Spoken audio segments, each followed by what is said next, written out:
This is Chris Kelly with your Peak Fitness Training Tuesday. All right, now for today's Training Tuesday, we're going to focus on the feet. I just got back from the seminar on the foot and ankle, and I learned some things that really affect all runners and all people with issues with their lower body. If you have knee pain, lower back pain, really anything from the bottom up, we want to start by looking at the feet because they really are kind of the base of support from which everything else comes. So the key thing, just a quick assessment that you can do on your feet to figure out where you might be tight, whether you have tight calves, whatever it may be, is just to check out the foot. Okay, and as you can see here, my feet are not pretty. However, when we're looking at our feet, okay, we want to start at our heels. Okay, both my heels here are kind of, you can see that sort of the Achilles tendon here is pointed forward and back. Okay, and that's a good thing. I have a pretty balanced heel, and really what we're doing when we're looking at our feet is looking to see whether they're what we call pronated or kind of collapsed inward, supinated where we're kind of out on the edges, or neutral where kind of everything is straight on.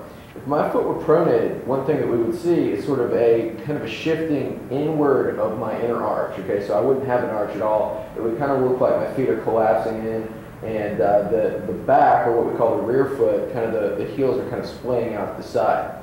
If I were supinated, I would be standing the outside of my heels. Okay, where we can kind of see the rear foot is coming inward. All right, and kind of we almost see like we cannot see almost the big toe. So if we look at it from the front here, again, pronated, okay, where I'm collapsing in, and supinated, where I'm out here, versus neutral, where everything is kind of neutral.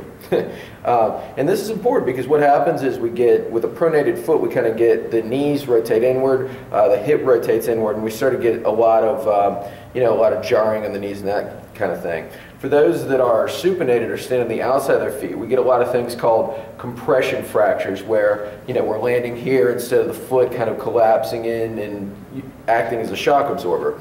So the first thing that we want to do is just figure out, which area of our feet or which type of foot that we're working with. And in the next video, we're going to talk a little bit about some just simple things that you can do to help with each foot type.